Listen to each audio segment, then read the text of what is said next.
에헤이. 여기다.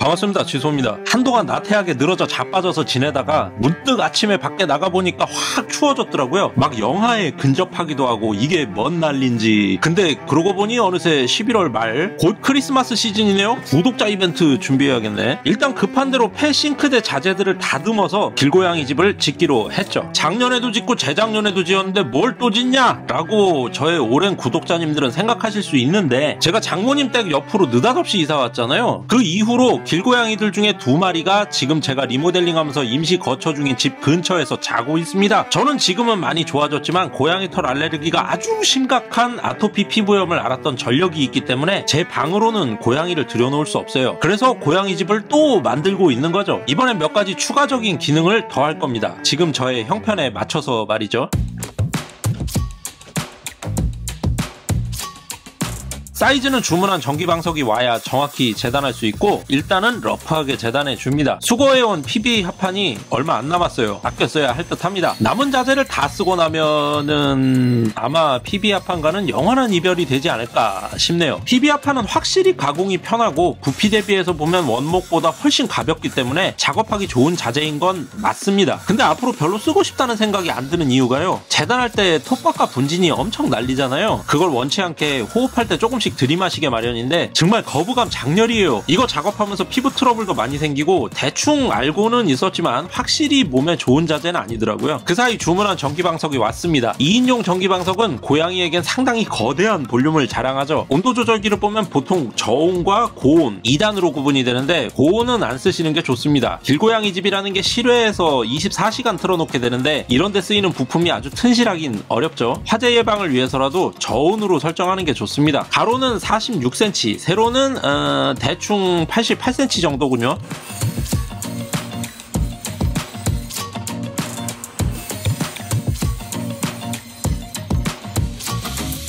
일단 방석 사이즈에 맞춰서 재단은 했는데 역시나 너무 넓어요. 고양이들은 아주 좁은, 그러니까 중짜 쇼핑백 같이 작은 공간을 선호하더라고요. 뭐 고양이마다 취향은 다르지만 대충 40-40 정사각형이면 사이좋은 고양이 2마리가 같이 부둥켜 안고 잘 정도의 사이즈가 나옵니다. 방석의 절반 정도 사이즈로 방을 만들기로 하고 먼저 자재를 다듬어 주도록 하죠.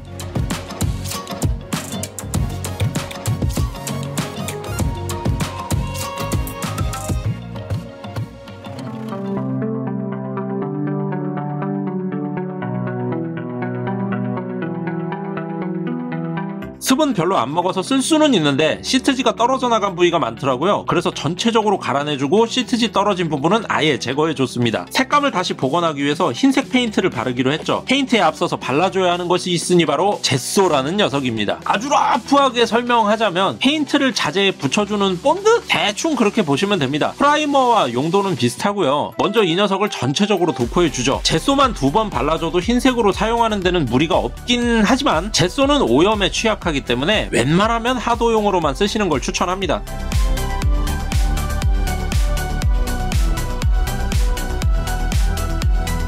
젯소가 마를 동안 보강제를 준비하도록 하자고요. 보이지 않는 곳에서 힘을 받쳐줄 녀석, 바로 태고 합판입니다. 12mm 두께죠. 합판에 맞춰서 조립을 해줍니다. 여기에는 좀 색다른 본드를 써볼 건데요. 바로 이 녀석, 타이트 본드 2 익스텐드 우드 글루라는 아주 이름이 긴 녀석이죠. 아니 위에는 본드라고 써놓고 밑에는 글루래. 이게 뭐가 맞는 거지? 아무튼 이 녀석은 실외에 설치하는 제품에 바르는 녀석입니다. 여기 써있죠? Weatherproof. 전 이걸 방금 전까지 Waterproof. 인 줄 알았거든요. 워터프루프도 되긴 되니까 그닥 틀린 건 아니다. 네, 별걸 다 정신승리하게 되네. 아무튼 요걸 바르고 탁카받고, 바르고 탁카받고를 반복해서 만들어주는 거죠. 태고합판으로 사다리를 만들면 의외로 힘을 꽤 많이 받아줍니다. 타이트 본드 2는 원에 비해서 아주 묽은데 거의 50 본드 201보다도 묽은 것 같아요. 근데 일단 굳으면 접착력은 월등히 좋습니다. 나중에 고릴라 글루랑 비교 한번 해봐야겠네요. 중간에 구역을 나눠줄 기둥재는 태고합판과 이를 맞출 수 있도록 끄트머리를 깎아내줍니다.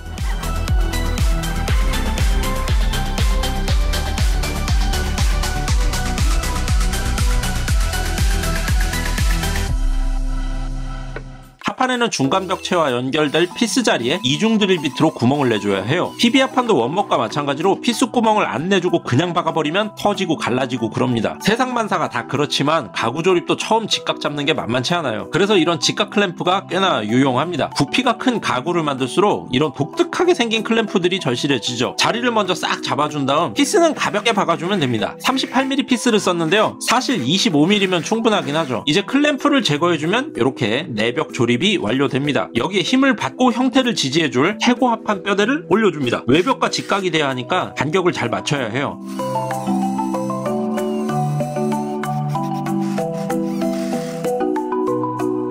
이쯤에서 전기방석을 한번 넣어봤죠. 이렇게 바닥뿐만 아니라 벽도 일부 고온 효과를 내줄 수 있게 됩니다. 전선이 빠져나가야 하니까 홈도 파줘야겠네요. 미리 파내고 조립했으면 편했을 텐데 이 상황에서는 참 골치가 아픕니다. 빠르게 해보려고 트리머를 들이대봤는데 여러분은 이러지 마시길 바래요. 순간적인 킥백은 본능적으로 기계를 꽉 움켜쥐게 됩니다. 여차하면 기계를 던져버리거나 몸을 피하는 수련을 해두지 않으면 킥백난 공구를 제어하려는 본능으로 들고 있는 날물을 반대쪽 손으로 꽉 움켜쥐게 되는 수가 있죠. 그러면 뭐 정말 한순간입니다. 이렇게 콘센트가 나가야 해서 좀 널찍하게 파내줬고요. 이제 외벽을 붙여줄 차례입니다. 역시나 피스를 박아야 할 위치마다 마킹을 하고 이중 드릴 비트로 자리를 뚫어줘야 하죠. 시트지 뜯겨나간 거야 좀 이따 처리할 거고 일단은 진행하기로 하죠. 타이트 본드 2를 발라주고 직각을 잘 맞춰서 피스를 박아줍니다.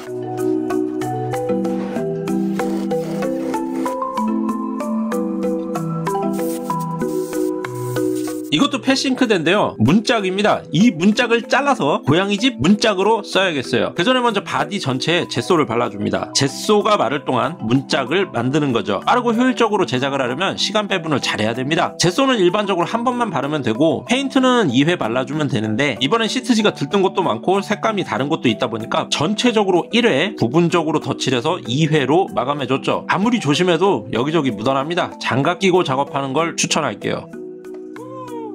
다음 날입니다. 상도 페인트 칠을 해야 하는데 이놈의 고양이가 아주 걸리적거리네요. 이게 어딜 봐서 길고양이인 거지? 한 1년쯤 밥 주고 재워주고 하니까 제가 지 친구인 줄 아나 봅니다. 뭐 이것도 결국 이 녀석 집이긴 하지만 저는 엣지 밴딩기가 없기 때문에 엣지 부분에 여러 방법으로 마감 테스트를 해보고 있거든요. 이번엔 페인트로 발라보는 겁니다. 실리콘은 깔끔하게 마감되지만 마찰이 있는 부위에는 아무래도 때를 많이 타고 금세 찢어지고 터지더라고요. 페인트는 물성이 단단하게 굳으니까 어떻게 될지 기대가 큽니다. 페인트 칠을 하면서 이번에 사용한 PB판에 대해서 읊어보도록 하죠. 이 PB판을 아주 더럽고 추악한 자재라고 생각하는 분들이 정말 많더라고요. 그리고 PB판과 MDF를 헷갈려하는 분들도 많은 것 같습니다. 일단 MDF는 Middle Density Fiberboard, 그러니까 중간밀도 섬유판이라는 뜻이고 PB는 Particle Board, 그러니까 그냥 입자판이라는 뜻입니다. 섬유액기가 없죠. 알기 쉽고 설명하기 쉽게 먹는 거에 비교해 볼까요? 회가 좋겠네. 일단 PB합판이던 MDF던 일종의 서더리탕이라고 보시면 됩니다. 싸구려 새꼬시용 횟감이건 곰이건 광어건 참치건 좋은 부위는 이쁘게 썰어서 메인으로 나가잖아요. 그 메인으로 나가는 회를 원목 떡판, 집성판, 강목, 후바이 정도라고 보시면 되죠. 근데 나무는 둥그니까 그리고 장가지들이 많으니까 그럼 메인으로 나가기에는 좀 모양이 안 나오는 생선으로 치자면 뼈와 비늘 같은 서더리가 나올 수밖에 없는 거죠. 그것들을 모아서 뽀갭니다. 좀 큼직한 친구들을 모아 붙여서 먼저 OSB 합판이라는 걸 만들죠. 입자가 큼직큼직하고 본드보다는 목재의 비중이 높아요. 그리고 나서 OSB로 만들기에도 좀 자잘한 것들을 또 갈아요. 그걸 푹 찝니다. 그리고 본드를 왕창 섞은 뒤에 고열 고압으로 꾹꾹 눌러서 MDF 합판을 만들죠. 그래서 MDF는 약간 섬유질이 남아 있습니다. 그나마 남아는 있다 라는 표현이 적절할 것 같네요. 그리고 MDF로도 좀 어려운 친구들을 아예 가루로 만들죠. 그리고 본드를 더 섞어서 더 고열 고압으로 꾹꾹꾹꾹꾹 눌러버리면 그게 PB 합판이 되는 거죠.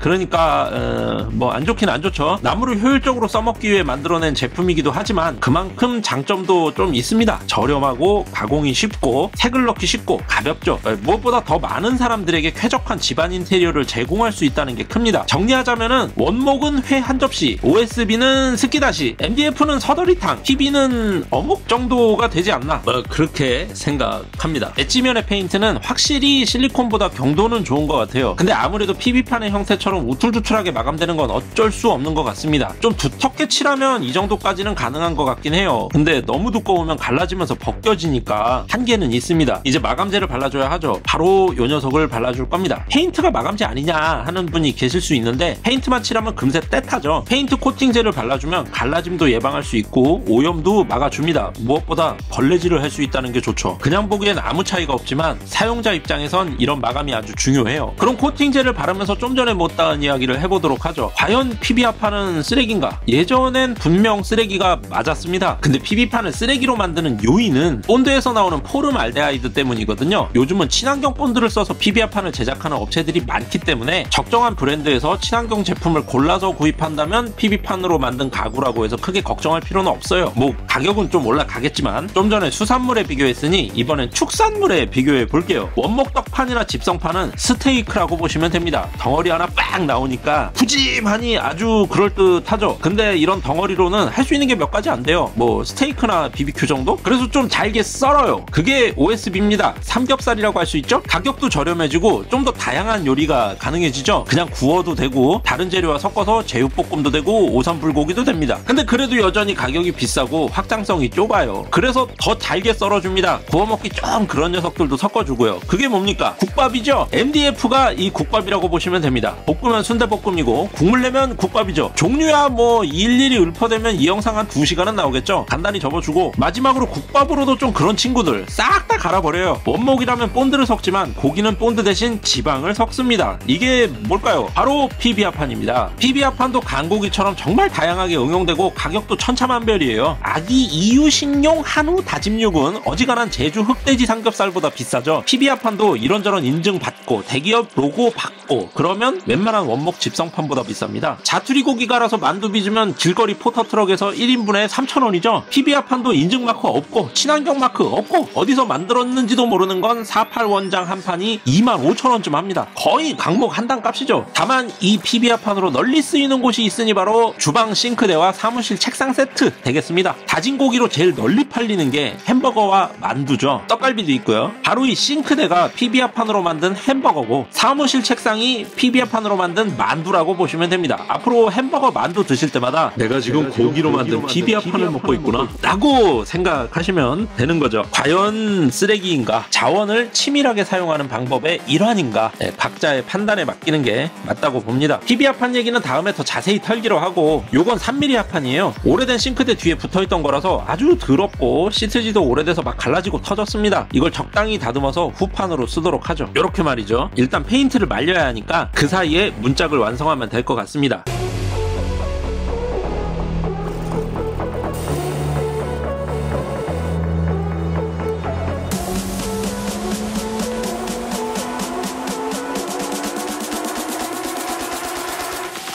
가로로 길게 문을 달 때는 아무래도 하중을 더 크게 받게 되거든요. 그래서 윗부분에 경첩을 하나 더 달아서 힘을 충분히 받아주는 게 문이 터지지 않고 든든하게 오래 쓸 수 있습니다. 고든 부목을 하나 대고 작업하면 경첩이 좌우로 비틀리지 않으면서 전체적으로 직선이 되도록 작업할 수 있어요. 이제 출입구를 내줍니다. 다 자란 수코양이 기준으로 가로 15cm, 세로 20cm면 충분하고요. 15cm 정사각형으로 뚫어주면 약간 기어다니는 자세로 드나들 수 있죠. 아주 좁게는 가로 10cm, 세로 20cm면 충분하지만 고양이는 털이 벽에 닿으면 불편해한다길래 약간 여유를 줬습니다. 이러면 바람 다 통해서 아니라 밖이나 추운 건 똑같겠지만 집에서 기르는 고양이라면 출입구를 막아도 가르쳐줄 수 있는데 전 지금 길고양이 집을 만들고 있잖아요. 길고양이한테는 막으면 그냥 막힌 겁니다. 일단 이렇게 뚫어주고 드나드는데 익숙해지면 그때 가서 투명한 비닐로 조금씩 막아보면서 오랜 시간을 들여야 고양이들이 쓸 수 있게 되죠. 그래도 바닥은 따뜻하니까 어느 정도 겨울 나는데 도움은 될 거예요. 이래봬도 고양이 집을 몇 년간 만들어본 노하우입니다. 이 부분도 역시 엣지를 막아줘야 부러터지지 않죠. 손잡이는 흔한 서랍 손잡이고요. 굳이 안 달아도 상관없지만 그래도 갖출 건 다 갖춰야 된다는 제 성격이 그래요. 이제 하룻밤 바짝 말려줍니다.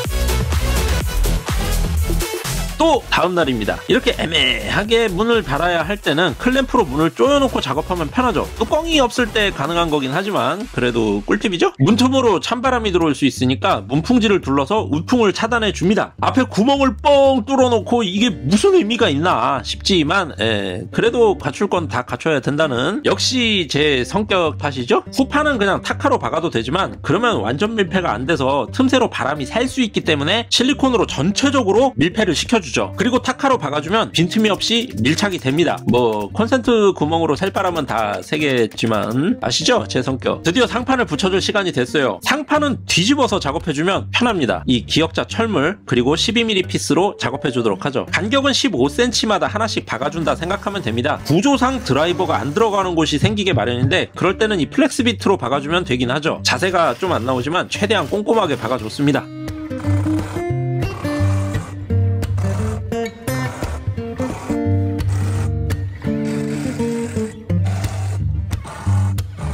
이제 전체적으로 빈틈이 없도록 실리콘으로 마감을 해주고 뒤집어주면 완성입니다. 기능에 몰입하다 보니 형태가 좀 못생겼죠?